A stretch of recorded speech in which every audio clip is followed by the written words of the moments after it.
네, 안녕하십니까. 직업상담사 자격증 노동시장론 함께 하시도록 하겠습니다. 자, 두 번째 임금에 대한 내용입니다. 첫 번째, 임금의 성격.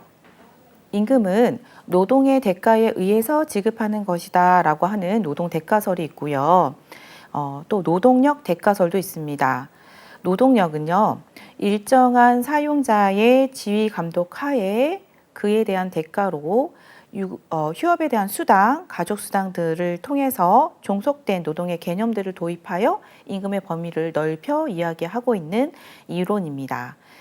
임금은 이분설에 의해서 보장적 임금과 교환적 임금으로 우리가 표현하고 있는데요. 보장적 임금이라고 하는 것은 고정임금을 받는 것, 그리고 교환적 임금은 변동임금, 대표적으로 성과급이라든지 이런 부분으로 임금을 보상받는 부분을 이야기하고 있습니다. 자, 임금에 대한 결정 이론 중요하죠. 임금에 대한 결정 이론에는요, 다양한 이론이 있는데요. 첫 번째로는 임금 생존비설이 있습니다. 자, 임금을 생존비에 귀결할 정도로 주겠다라는 말이고요. 이것을 다른 말로 임금 철칙설이라고도 합니다. 자, 철칙이라고 하는 부분들은 이제 과거에 어떤 범죄자들, 죄수들을 이제 때릴 때 철이 달려있는 채찍으로 때렸죠. 그만큼 가혹하다라고 하는 뜻을 포함하고 있습니다. 임금 생존비설은 멜서스의 인구법칙에 따라서 임금이 생존비 이상으로 상승하는 경우에 노동 공급이 증가하고 이로 인해서 임금이 생존비 이하로 하락하는 반면 임금이 생존비 이하로 하락하는 경우에는 노동 공급이 감소하게 되겠죠. 그로 인해서 임금이 다시 생존비 수준으로 상승한다. 자, 이런 부분에 있어서 생존비 수준에서 임금이 수렴된다라고 하는 이론입니다. 두 번째로는 임금 기금설이 있어요. 임금 기금설은요, 규모의 임금, 그러니까 다시 말하면 기업이 근로자에게, 노동자에게 제공할 수 있는 임금의 기금은 정해져 있다. 이것을 근로자의 수, 노동자의 총수로 나누어서 갖게 된다라고 하는 이론입니다. 자, 세 번째로는요, 노동가치설이 있습니다. 다른 말로 노동력 재생산비설이라고도 하고요. 마르크스에 의해서 주장된 이론으로서 임금 생존비 설과 비슷한 개념이죠. 그래서 실질 임금 수준이 생존비 수준으로 수렴된다. 그런 면에 있어서 자본가들을 사실 좋지 않게 보고 있는 마르크스의 시각도 반영되고 있습니다. 네 번째로는 한계 생산력 설입니다. 노동의 수요와 공급이 한계 생산성의 원리에 의해서 임금이 결정되게 되고요. 결국 노동 수요와 노동 공급이 균형점을 이루는 곳에 임금과 고용량이 결정된다라고 하는 이론입니다. 이 이론에 근거하면 쉽게 얘기하면 한 사람이 생산력을 발휘할 수 있는 부분들, 한 명을 더 고용해서 마지날에 해서 이 부분들의 생산량이 증가하고 그에 만큼 이것들을 가치로 환산한 금액, 이것이 임금으로 결정되는 것이고 그만큼 고용량이 또 나타난다라고 하는 이론입니다. 자, 다섯 번째로는 단체 교섭설이 있습니다. 교섭의 범위에 따라서 사실은 임금의 이러한 정도가 교섭력의 크기에 따라서 결정된다라고 하는 이론이죠. 쉽게 말씀드리면 노동조합이 가장 강력한 교섭력을 가질수록 임금은 당연히 상승하게 되겠다라고 하는 부분들도 이야기하고 있습니다. 자, 세 번째, 임금의 구성. 임금은 크게 임금과 상여금이라고 하는 항목으로 구성되어 있습니다. 임금은 고정적 임금과 변동적 임금으로 구성되어 있는데요. 우리가 앞에서 보셨던 고정적 임금이라고 하는 것은 월급으로 이제 저희가 고정적으로 받는 돈이죠. 그런 부분은 업무급, 어떤 직무를 수행했냐에 따라서 나오는 업무급, 기본급이라고 표현을 하고 있고, 이러한 임금의 구성 체계는 공무원들의 임금 체계가 가장 이런 부분들을 잘 반영하고 있습니다. 공무원의 임금을 보면 기본급이 있겠죠. 그 다음에 이제 속임급이라고 해서 개인의 어떠한 특성들을 반영하고 주는 임금이 있습니다. 자, 그리고 재수당이라고 하는 것들도 고정적으로 나오는 임금이죠. 예를 들면 가족수당. 우리 가족이 뭐 갑자기 변하진 않겠죠. 그래서 그 가족 수당 그리고 내가 어떠한 직책을 가지고 있느냐, 과장이냐, 부장이냐에 따라서 받고 있는 직책 수당, 정근 수당, 주택 수당 등이 고정적 임금에 해당되고요. 자, 변동적 임금이라고 하는 부분들은요, 초과 근무에 따른 수당을 말합니다. 그리고 이 부분들을 임금이라고 표현을 하고요. 이 외에 상여금이라고 하는 부분들이 있습니다. 대기업 같은 경우에는 인센티브제로 어떠한 기업의 실적이 높아졌을 때 이 부분들을 근로자가 나누어서 갖게 되죠. 이런 부분들까지도 임금의 구성 항목에 들어가고 있습니다. 자, 우리가 통상적으로 임금을 부르는 말 중에 평균 임금과 통상 임금이란 말이 있는데요. 이 의미가 나중에 배우시는 노동관계 법규에서도 나오기 때문에 알아두고 지나가시도록 할게요. 자, 평균 임금이라고 하는 것은요. 임금을 산정해야 될 사유가 발생한 날 이전 3개월 동안에 근로자가 지급받은 임금의 총액을 바로 근로일수, 다시 말하면 3개월의 일수, 90일이겠죠. 이 부분으로 나눈 값을 말합니다. 그러면 평균 임금은 무엇을 산정하기 위한 것이냐? 퇴직급여, 휴업수당, 그 다음에 연차 유급 휴가수당, 그리고 산재보상금, 구직급여, 우리 대표적으로 고용노동부에서 실업급여를 저희가 신청해서 받는 부분이 있죠. 이것을 구직급여라고 하고요. 이것들의 산정 기준이 됩니다. 이게 바로 평균 임금이죠. 자, 그러면 나중에 이제 노동관계법규에서 근로기준법에서도 이 부분들을 다룰 건데요. 예를 들면 내가 지금 주당 40시간의 일을 하고 퇴직금을 받고 있습니다. 퇴직금이 산정이 돼서 이제 퇴직금을 받아야 되는 부분들이 있는데 근로시간을 확 줄여서 예를 들면 주당 20시간으로 줄이면 최종 3개월 동안에 근로자에게 지급된 임금으로 평균 임금을 산정하게 되면 퇴직급여가 줄어드는 효과가 일어나겠죠. 이제 그런 경우에는 퇴직급여는 앞에서 산정을 하고 이것들을 또 정리하고 나서 또 뒤에 산정을 할 수도 있는 부분도 있다라고 하는 내용들도 알고 계시면 좋을 것 같고요. 자, 결론은 평균 임금은 퇴직급여, 구직급여, 그 다음에 연차수당, 산재보상금 등의 산정 기초 자료로 활용된다. 요거 부분 알아주세요. 자, 두 번째 통상임금입니다. 통상임금은 근로자에게 정기적, 일률적으로 소정근로 또는 총근로에 대해서 지급하기로 한 시간급, 일급, 주급, 월급들을 말합니다. 이 통상임금은 우리가 해고하는 예고수당, 해고 시에 예고수당이 있죠. 그리고 연장근로수당, 연차 유급수당, 그리고 출산 전후 휴가급여의 산정 기준이 됩니다. 그래서 통상임금이 산정하는 기준의 근거, 그리고 평균임금이 또 산정하고 있는 내용들, 이런 부분들을 확인해 주시면 되겠습니다. 자, 그리고 임금의 종류에 저희가 명목임금과 실질임금이라고 하는 것도 있어요. 명목임금이라고 하는 것은요, 물가 상승을 반영한 임금입니다. 자, 지금의 10,000원이 과거의 10,000원과 다르죠. 1980년대쯤에는 짜장면 한 그릇이 800원이었다고 합니다. 그런데 지금은 8,000원이죠. 그래서 10,000원이라고 하는 돈은 그대로 있습니다.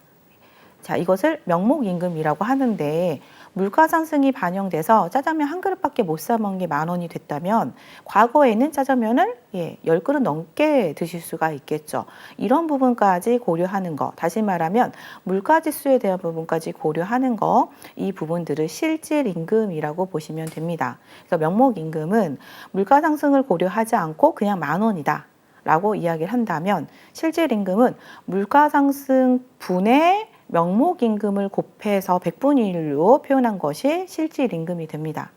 자, 다시 말하면 제가 월급이 월 100만 원입니다. 그러면 명목임금은 100만 원이 되는 거고요. 실질임금은 작년에 비해서 물가상승률이 10%가 올랐습니다. 그 물가상승률을 반영해서 보면 실질임금으로 보면 90만 원밖에 되지 않았다라고 하는 것이 바로 실질 임금에 대한 내용이죠. 그래서 이 부분을 계산하는 문제도 시험에 나오고 있으니 계산식까지 확인해 주시고요. 의중임금, 이건 이제 근로자가 원하는 임금이겠죠. 그래서 근로자가 일을 기꺼이 하기에 내가 최소한 이 정도 받아야 된다라고 하는 주관적인 요구 임금 수준입니다. 이 부분은 경력단절 여성인 경우에 제가 설명을 드렸었는데 아이도 또 육아시설에 맡겨야 되고 옷도 사 입어야 되고 화장품도 또 사야 되고 이런 부분들을 고려하게 되면 실제적으로 본인의 의중임금이 더 높아진다라고 제가 말씀드렸었어요. 자, 이런 부분들을 반영한 게 의중임금. 예.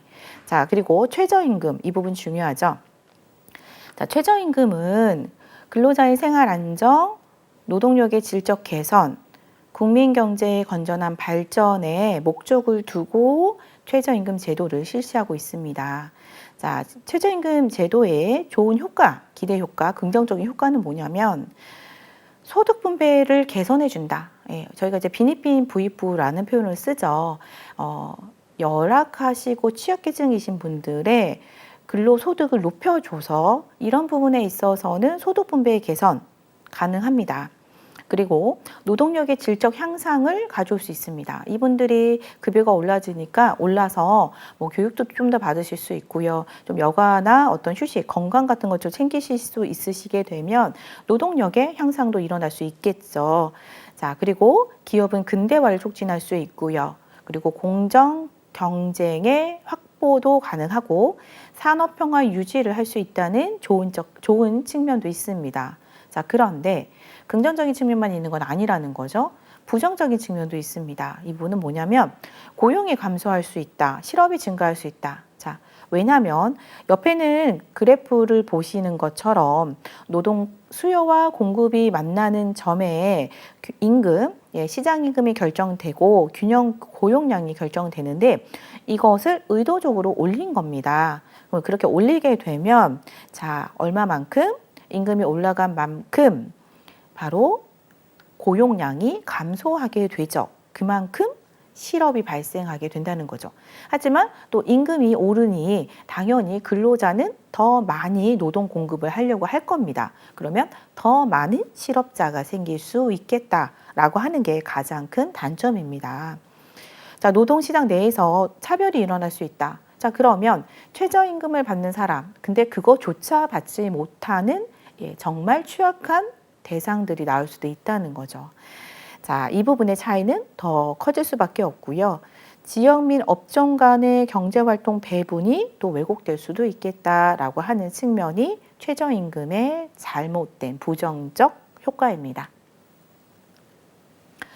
자, 임금의 구성 내용 보실게요. 임금의 구성 내용을 임금 체계라고 하고요. 임금 체계에는 연공금, 다 아실 겁니다. 근속 연수를 가지고 연봉을 올려주는 거죠.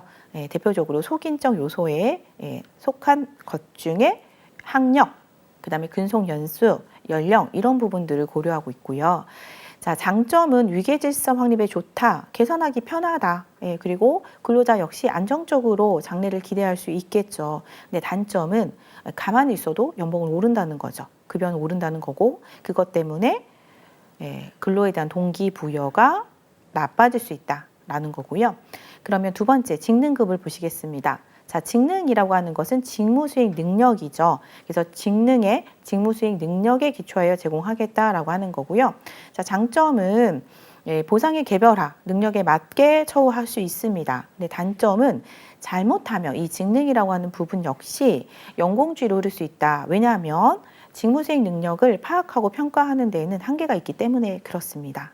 자, 그리고 직무급. 직무급은요, 직무를 분석하고 평가하여 이것들의 상대적 가치를 매겨 임금을 지급하는 것입니다.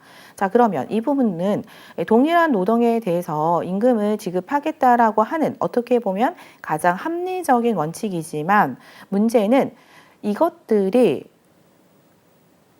객관적으로 그리고 모든 사람들이 수용할 수 있는 그러한 범위 내에서 이 직무급의 직무평가가 이루어졌냐라고 하는 부분에 의구심이 들 수 있다는 거죠. 자, 이런 부분들이 문제가 될 수도 있어서요. 단점으로 작용할 수 있습니다. 자, 임금의 지급 방식, 임금의 형태입니다. 임금은 시간급제로 지급할 수 있습니다. 대표적으로 저희 아르바이트 하면 이렇게 지급되시죠? 자, 능률급제로도 지급됩니다. 대표적으로 상여급, 성과급이라고 보시면 되고요. 그리고 연봉제로도 지급되고 있습니다.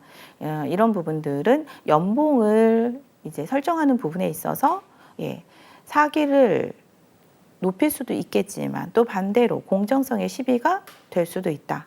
네, 다섯 번째는 생산성 임금제입니다. 생산성 임금제는 명목임금 상승률을 정할 때 물가 상승률과 노동 생산성 상승률을 같이 보고 이것들을 합산해서 결정하는 거죠. 자, 무슨 말이라면 제가 100만 원을 받았다라고 했었을 때 임금 상승이 올라서 제가 100만 원을 더 받는다라고 할게요. 자, 100만 원을 더 받았는데 자, 이것은 나의 생산성이 반영된 겁니다. 그래서 노동 생산성 상승률을 반영했는데 물가가 20% 올라버리면 내가 기여했던 부분들이 실제적으로 임금에 반영되지 않을 수 있다. 물가 상승률 때문에. 그래서 물가 상승률까지 반영해서 실질 임금 자체를 올려주겠다라고 하는 의지인 거죠. 예를 들면 물가 상승률이 3%이고 노동 생산성 증가율이 6%인 경우에 실제로 이 사람이 생산성 임금제로 바꾸자 할 때는 6%가 반영되어야 되겠죠. 자, 그런데 물가가 이미 3% 올라 버렸습니다. 그러면 이 부분들이 감안되지 않으면 이 사람은 6%가 아니라 3%의 임금을 받게 되는 거죠. 예, 상승률로. 자, 그래서 명목임금 상승률은 물가 상승률까지 다 반영해서 플러스 3%까지 반영을 하게 되면 총 9%가 인상되어야 된다라고 하는 부분들이 시험에 나왔으니 이 부분도 확인을 꼭 해주세요.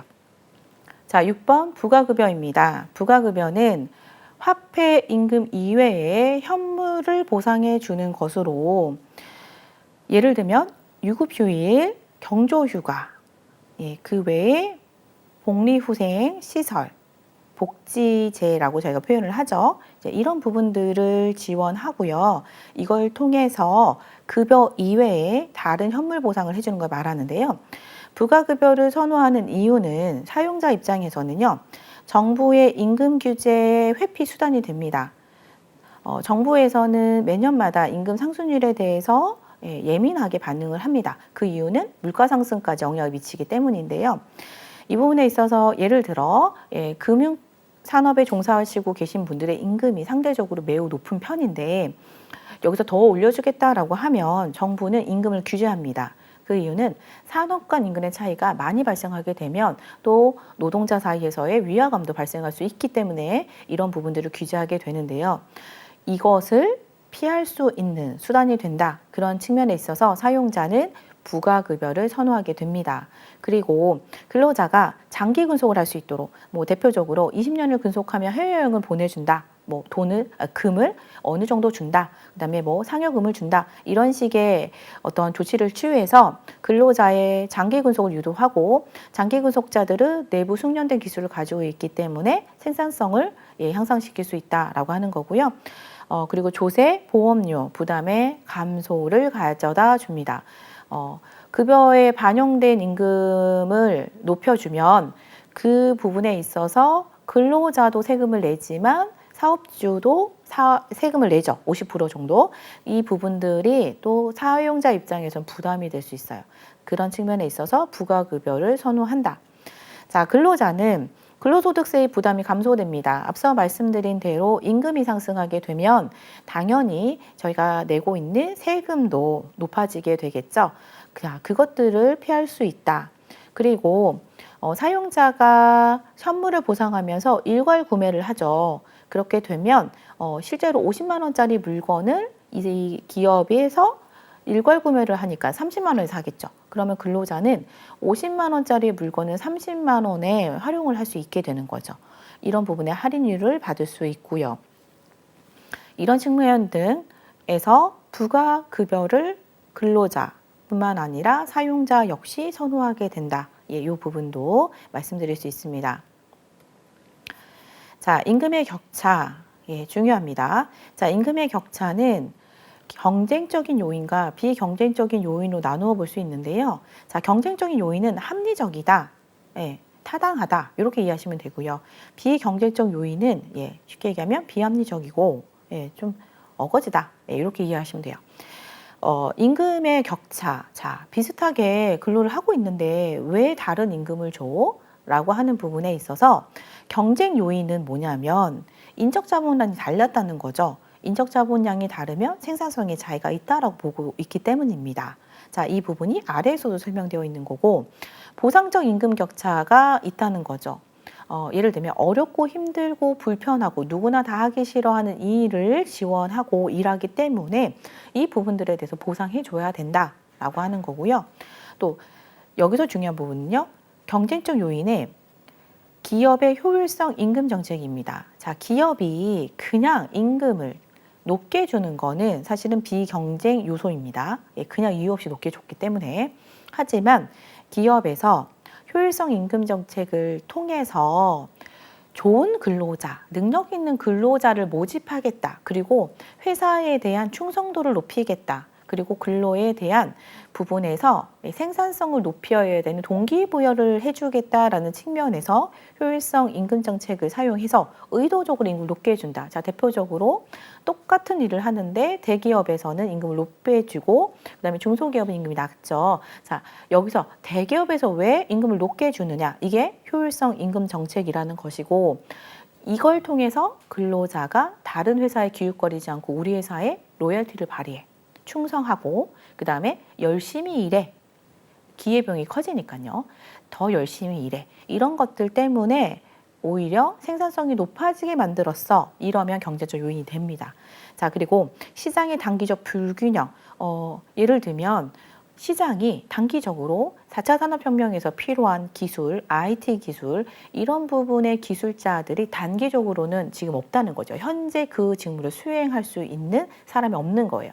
그런 경우에는 시장의 논리에 따라서 이 사람의 임금이 높을 수밖에 없다라는 거고요. 자, 비경쟁 요인은요. 시장 지배력과 독점지대의 배당. 다시 말하면 독점해서 그 부분 때문에 얘가 경쟁적이지도 않는데, 그리고 합리적이지도 않는데, 그리고 시장의 원리에 따른 것도 아닌데도 불구하고 임금을 높게 받았다는 거고요.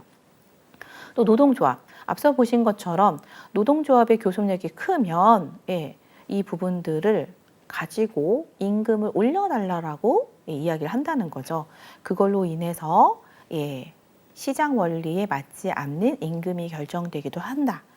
그 다음에 비효율적인 연공급 제도 때문에 그럴 수도 있다. 연차만 차다 보면 나이가 이제 근속 연수가 길어지다 보면 임금을 올려주는 거 이런 것들을 비경쟁 요인이라고 봅니다. 그래서 경쟁 요인은 시장 원리에 맞다, 합리적이다. 비경쟁 요인은 시장 원리에 조금 맞지 않다. 그리고 합리적인 거랑은 조금 사실상 거리가 있다. 이렇게 보시면 돼요. 물론 노동조합이 비합리적이거나 이렇다라는 의미는 아닙니다. 그래서 시장 원리에 맞지 않았다라고 하는 측면으로 이해해 주시면 좋겠습니다. 자, 또 임금의 격차가 나타나는 부분은 보상적 임금 격차와 해독리 임금이라고 하는 것으로 표현할 수 있습니다. 보상적 임금 격차는 균등화 임금 격차이고요. 그리고 해독리 임금은 불쾌하고 어려우고 힘든 일에 대한 부분들의 보상을 말하고 있습니다. 자, 보상적 임금 격차는 자, 고용이 이제 안정적이다. 그러면 불안정한 곳은 보상해줘서 균등화 시켜주겠다 이 말인 거죠. 그리고 작업이 쾌적하지 못하다라고 하면 보상임금을 줘서 이 부분들을 균등화 시켜줘야 된다. 자, 교육을 많이 받은 사람과 그렇지 못한 사람이 있다면 교육을 많이 받으신 분, 자격증의 급수가 더 높으신 분들에게 당연히 임금을 더 많이 보상해 줘야 된다. 책임감을 요구하거나 이런 부분도 그렇고요. 그다음에 성공과 실패 가능성. 다시 말하면 성공 실패 가능성을 예측하기 어려운 상황이라면 이 부분에 있어서도 보상적 임금을 제공해 준다. 라는 측면에서 임금이 높아진다라고 하는 거고요.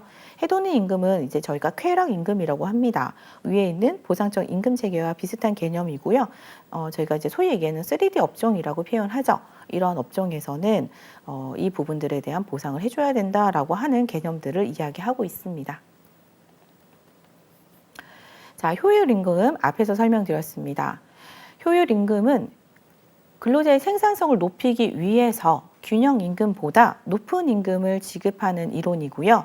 이거는 앞서 말씀드린 대로 근로자의 능력을 향상시킬 수 있고요.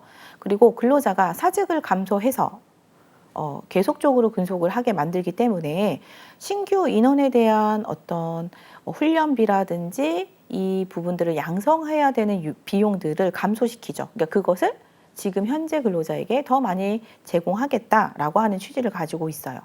자, 이것이 결국에는 기업 간 마지막에 보시면 임금 격차와 이중 노동 시장 형성의 원인이 되기도 하다. 그래서 1차 노동 시장은 대기업, 공기업처럼 근로 조건이 좋은 기업들을 말하고 이런 경우는 효율 임금 제도를 또 통해서 더 임금이 높아지는 그리고 2차 노동 시장은 더 열악해지는 상황들이 발생하게 됩니다. 자, 9번 임금의 하방 경직성. 임금이 한 번 오르게 되면 더 이상 떨어지기 어렵습니다. 왜냐하면 임금에 대한 화폐 환상을 가지게 되고요. 그리고 장기 근로 계약을 하게 되면 임금을 줬다가 낮추기는 어렵다는 거죠. 그리고 강력한 노동조합이 있다면 임금을 높이지 근로조건의 개선을 위해서 임금을 높이지 임금을 낮추지는 않겠죠. 자, 그리고 최저임금 앞서 말씀드린 대로 임금을 시장임금, 균형임금보다 높게 올리는 거겠죠. 자, 그리고 대기업의 효율성 임금 정책에 따른 고임금 지급. 자, 그리고 또 하나는 근로자 역선택이 발생할 가능성이 높습니다. 자, 쉽게 얘기하면 근로자가요, 역선택, 잘못된 선택을 한다는 거죠. 임금을 삭감하게 되면 생산성이 높은 근로자들이 기업을 떠나게 되죠. 그러면 결국에 기업은 우수한 인재들이 다 떠나는 상황이 되고요. 그리고 기업의 입장에서는 더 근로자들이 떠나지 않게 하기 위해서 임금을 삭감하지 않고 하방 경직된 임금 구조를 지속적으로 유지하게 됩니다. 이러한 부분들이 임금의 하방 경직성의 이유가 됩니다. 자, 두 번째 저희가 실업에 대한 부분으로 말씀드리도록 하겠습니다. 실업은 크게 마찰적 실업과 구조적 실업, 그리고 경기적 실업, 계절적 실업, 기술적 실업 등으로 표현할 수 있어요. 자, 앞으로 다시 돌아와서 마찰적 실업과 탐색적 실업이 있습니다. 사실 동의어의 개념은 아닙니다. 근데 저희가 이것이 둘 다 자발적 실업의 개념이기 때문에 같이 보셔도 모든 문제는 해결하실 수 있습니다. 자, 마찰적 실업과 탐색적 실업은 근로자의 자발적 실업이다. 이 사람들이 직업을 찾는 과정 안에서 일시적으로 일어나게 되는 실업입니다. 그러면 대책 중요하죠. 어떻게 하면 이 실업을 최소화시킬 수 있을까? 중요한 거는 구인 구직을 연결시켜주면 됩니다. 그러면 상담 서비스를 통해서 구인 구직을 연결시켜줘라.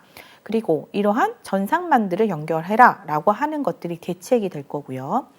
자, 두 번째, 구조적 실업입니다. 구조적 실업은 개인의 어떠한 선택에 의해서 일어난 실업이 아니고요. 산업 구조의 변화에 따라서 일어납니다. 그래서 예를 들면 3차 산업혁명이 일어나고 나서 농사활동을 했던 사람들이 일할 거리가 없어지는 거. 지금 이제 4차 산업혁명이죠. 4차 혁명이 일어나면서 또 기존의 기술들이 쓸모가 없어지는 상황들. 그렇게 되면 실업률이 증가할 수밖에 없겠죠. 자, 이런 경우에 기술이 부족하여 실업이 발생하였다라고 보시면 되고요. 이것에 대한 대책은 뭐냐면 기술에 대한 습득이죠.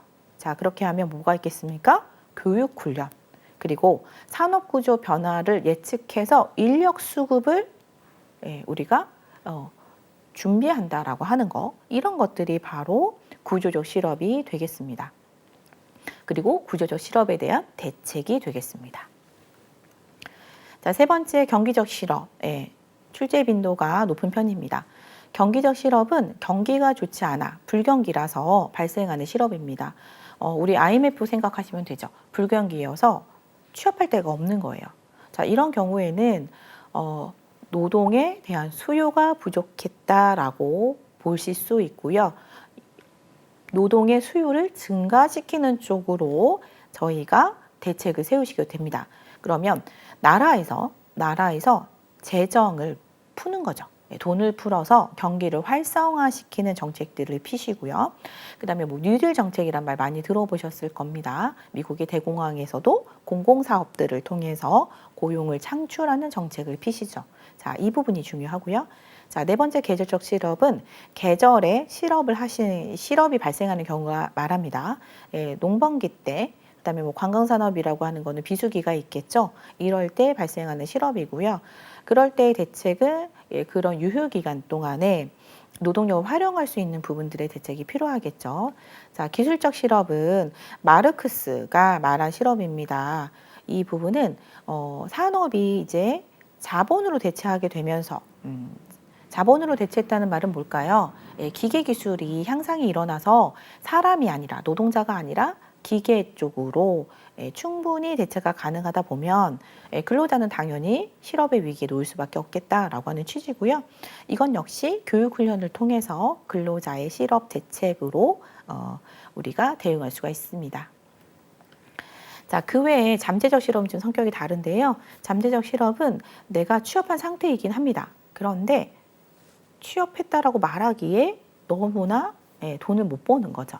그래서 이런 경우는 취업자로 분류되나 실제로는 실업자의 형태를 가지고 있다라고 보는 거고요.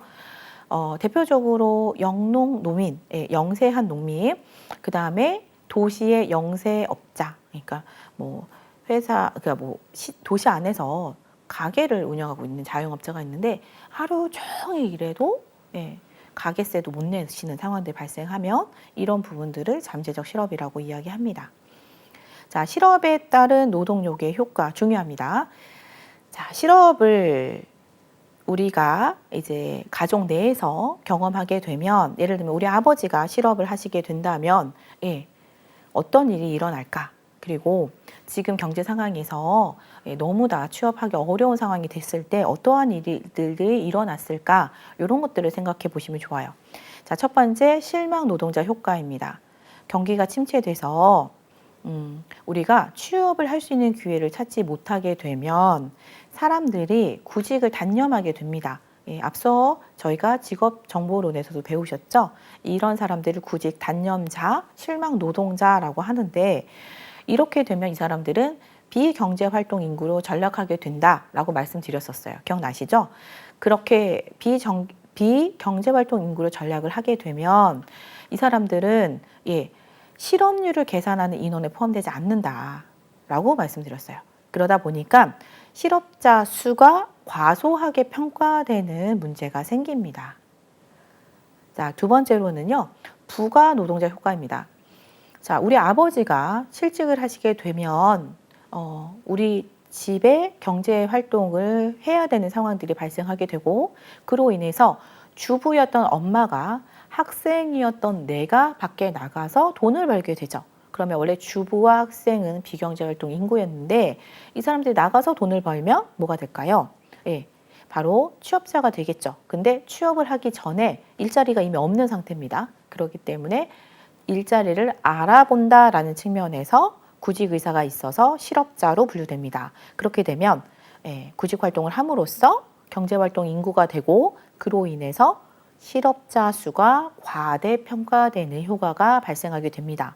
이로 인해서 실업에 따라 실업자가 과소평가되는 실망 노동자 효과, 실업자가 과대평가되는 부가 노동자 효과, 이 두 가지가 같이 일어나게 된다. 꼭 확인해 주시면 감사하겠습니다. 자, 그 다음에 필립스 곡선인데요.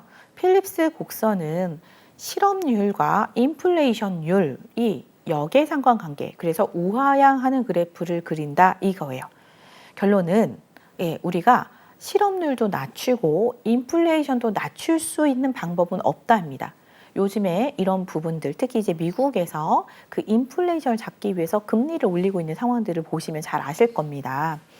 자, 정부가 낮은 실업률과 낮은 인플레이션을 동시에 달성할 수 없음을 보여주고요. 인플레이션을 잡으면 실업률이 생길 수밖에 없고, 실업률을 잡으면 인플레이션이 생길 수밖에 없는 이러한 역의 관계로 나타나게 된다. 그래서 정부가 총수요를 감소시키고 물가 안정을 하게 되면 인플레이션은 낮아지지만 경기 침체로 실업률은 올라간다. 그리고 세 번째 보면 정부가 총수요를 증가시켜 경기 부양을 합니다. 그런 경우에 실업률은 낮아지지만 돈이 풀렸죠. 인플레이션은 올라갑니다. 네. 자, 이런 부분들을 확인해 주셔야 되고요. 실업 정책. 저희가 이제 실업에 대한 부분들을 국가에서 여러 가지 정책들을 통해서 실업을 완화하고 있습니다. 고용 안정 정책, 그리고 고용 창출 정책, 사회 안정망 정책 등이 있는데요. 고용 안정 정책은 취업 정보망을 구축하고 고용 서비스를 제공하고요. 그리고 직업 훈련들을 통해서 이 실업자들의 능력 향상을 꾀하려고 한다라고 하면 고용 창출은 일자리를 만드는 거죠. 대표적으로 공공투자 사업을 확장해서 일자리를 만들고 있다. 그리고 일자리를 나눠 가지면서 또 일자리에 대한 부분들을 또 저희가 또 창출할 수 있을 것 같고요. 그리고 사회 안정망 정책을 통해서도 우리가 실업 정책을 필 수 있다. 대표적으로 실업급여죠. 이걸 통해서 생활에 대한 안정을 또 지원할 수도 있다. 그리고 직업훈련을 통해서 능력 향상을 꾀할 수도 있다. 이런 부분들을 참고하실 수 있습니다. 자, 마지막으로 이제 노사관계 이론 설명드리도록 하겠습니다. 1번 노사관계 발달 과정. 가끔 시험에서 보기 중에 출제되기도 합니다. 자, 노사관계의 첫 번째 단계는 전제적 관계였습니다. 전제적이란 말이 강압적이다, 억압적이다, 그리고 복종을 요구한다 이죠. 그래서 사업주가 자본가겠죠. 자본가가 근로자에게, 노동자에게 이렇게 억압했다. 요게 바로 전제적 노사관계. 그 다음에 이제 온정적 노사관계입니다. 그러면 자본가가 사용자라고 표현할 수 있겠죠. 사용자가 은혜를 베풀어서 근로자의 어떤 복리후생을 제공했다라고 하는 측면인데요. 이것도 어쨌든 이 관계 자체가 어떤 주종의 관계, 수직적 관계로 표현되고 있습니다. 자, 그 다음에 완화적 노사관계입니다. 자, 완화적 노사관계는요, 저희가 관리가 좀 합리화가 되면서 자본가와 근로자가 대등한 지위를 갖고자는 하지만 사실은 그게 현실적으로 불가능하죠. 그래서 그 뒤에 나오는 부분들이 노동조합이다. 저희가 인격적으로는 대등한 관계다라고는 하지만 사실은 현실적으로 어렵죠. 그래서 이것들을 투쟁하는 과정이 정치적 노사관계고요. 이제 최근에는 산업민주적 노사관계로 서로 협력적이고 대등한 관계를 유지하고자 하고 있습니다. 자, 두 번째, 던롭의 노사관계 시스템 이론입니다.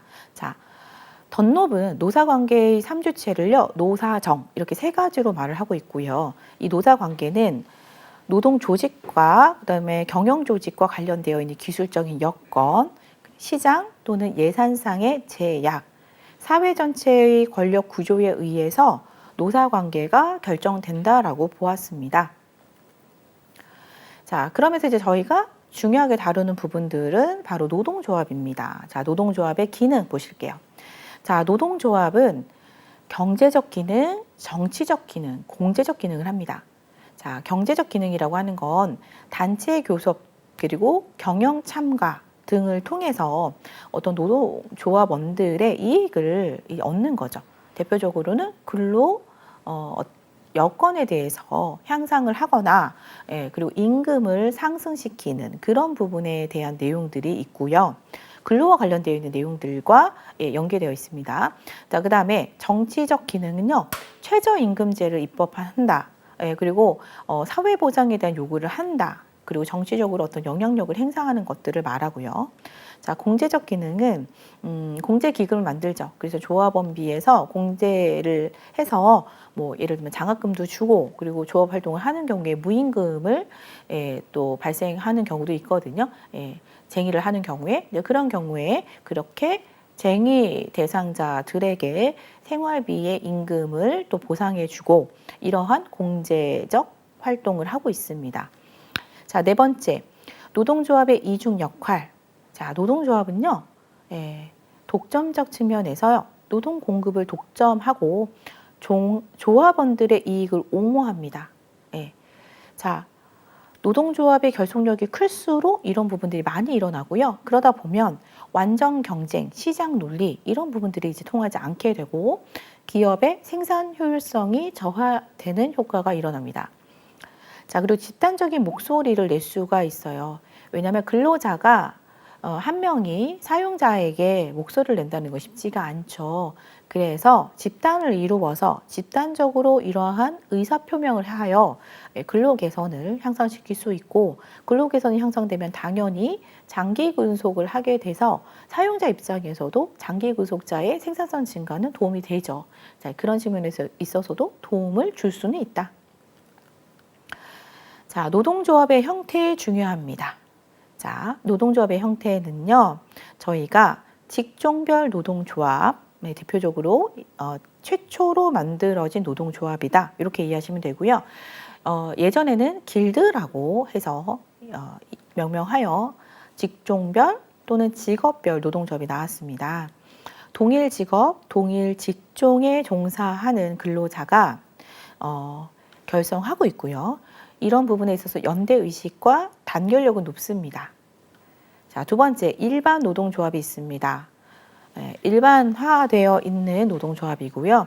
이 부분은 미숙련 노동자, 자벽 노동자들이 중심이 돼서 최저 생활에 필요한 조건들을 확보하기에 만든 노동조합입니다.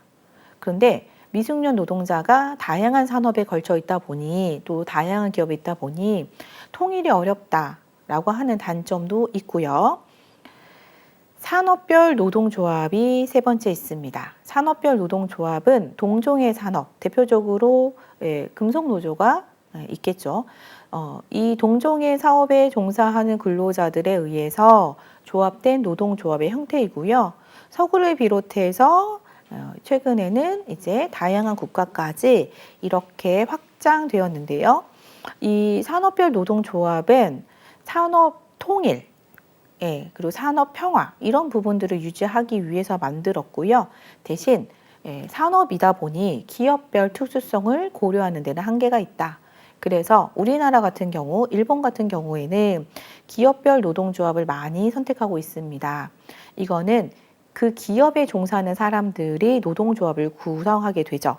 자, 이렇게 되면 또 무슨 문제가 생길 수 있냐면 어떤 노동조합원들의 목표는 동일한 목소리를 낼 수 있다라고 하는 측면에서는 좋으나 그리고 결속력을 발휘한다든지 이런 부분들은 좋으나 단점은 어용화 가능성이 있습니다. 그러니까 어용화라고 하는 것은 이제 허수아비 노동조합이 될 수도 있다라고 하는 뜻이죠.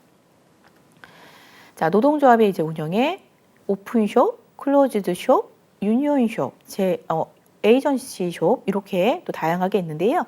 이 부분들을 별표 쳐주시고 외워주셔야 돼요. 자, 시험에는 꼭 한두 문제씩 출제됩니다. 자, 오픈숍은요.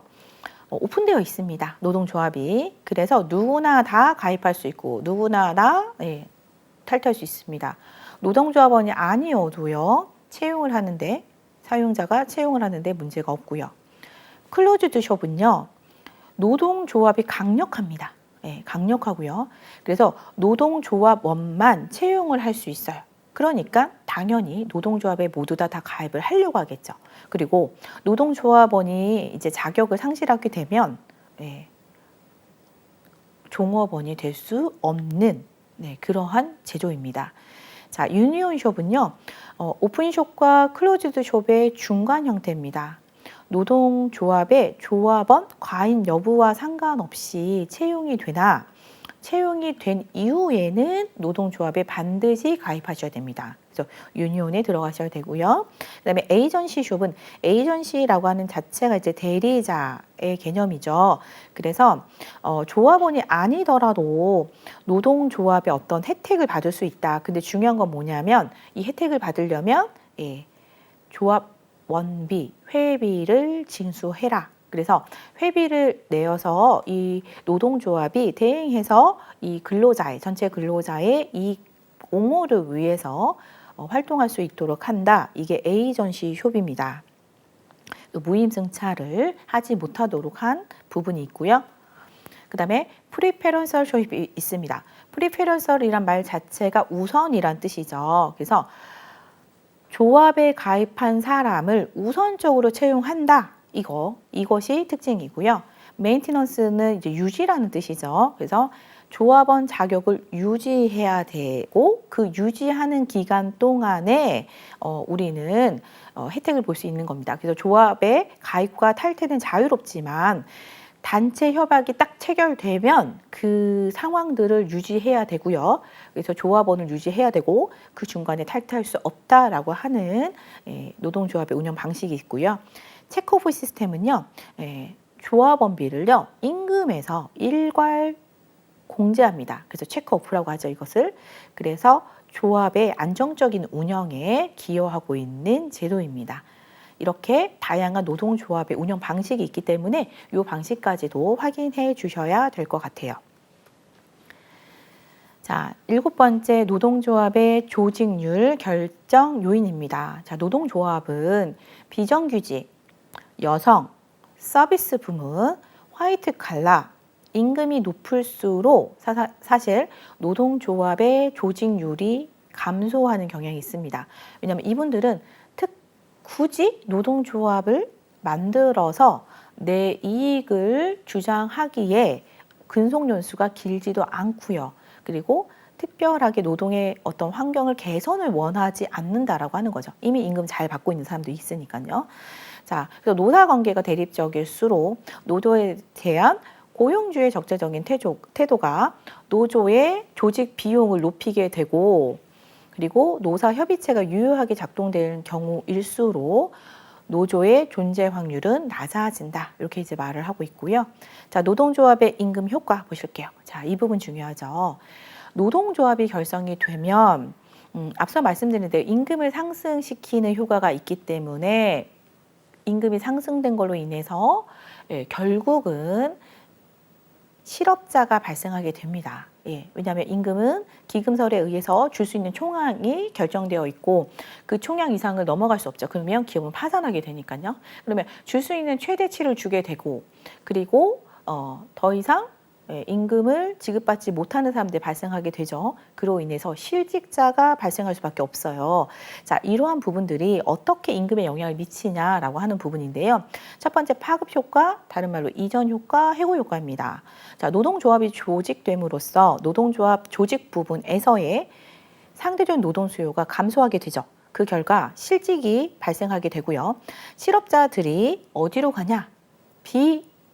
조직 부분, 다시 말하면 열악한 2차 노동시장으로 흘러갑니다. 자, 그렇게 되면 그 2차 노동시장, 비조직 부분의 시장 안에서는 임금이 하락한 효과가 일어난다. 왜? 당연히 공급자가 많아졌으니까요. 이것들이 바로 파급 효과입니다. 파급 효과는 비조직 부분의 임금을 낮추는 효과다. 알아두셔야 되고요. 자, 위협 효과는요. 비조직 부분의 사용자가 보니까 와, 저기 조직 부분에 노조들이 10%를 올린 거예요. 와, 안 되겠다. 우리 가만히 있다가 우리 노조도 10%를 올려달라고 할 수도 있으니 우리 5% 먼저 올려주자. 이러한 논리죠. 그래서 비조직 부분의 임금이 상승되는 효과를 불러일으킵니다. 이게 위협 효과예요. 위협감을 느낀 사업주가 비조직 부분의 임금을 올렸다. 미리 올렸다. 자, 대기 실업 효과는 뭐냐면 비조직 부문 간의 임금 격차가 클 경우에 비조직 부분에서 사직한 사람이 쉽게 얘기하면요. 제가 지금 비조직 부분, 사실 비조직 부분은 열악한 노동시장이고요. 2차 노동시장입니다. 외부 노동시장일 경우가 높아요. 그래서 여기서 내가 근로를 하고 있는데 저거 봐라. 조직 부분에 있는 시장에서는 임금이 나보다 2배를 받네. 자, 그럼 나 어떻게 하냐면 나 그만둘래. 그리고 내가 조직 부분으로 이직하고 싶어라고 하면서 기다리는 거죠. 그렇게 되면 비조직 부분에 있는 근로자들이 줄었죠. 노동 공급이 줄었습니다. 그러면 수요 공급 법칙에 의해서 임금이 올라갑니다. 그리고 대기 실업 효과에 의해서 결국에 임금이 올라가는 효과가 일어난다. 그래서 임금을 낮추는 효과인지 임금을 올리는 효과인지 이 부분들을 정리해 주시면 되겠습니다. 자, 단체 교섭 유형 설명드릴게요. 자, 단체 교섭 행위를 통해서 우리는 다양한 교섭 방식을 취할 수가 있는데요. 첫 번째 기업별 교섭입니다. 이거는 노조가 우리 사용자에게 교섭을 하는 형태를 말하죠. 그다음에 통일 교섭, 다른 말로 산업별 교섭이 있어요. 이거는 산업별 노조가 사용자 단체와 교섭을 하는 것을 통일 교섭, 산업별 교섭이라고 합니다. 대각선 교섭은요, 산업별 상급 단체가 산하 노조로부터 교섭권을 위임받아요.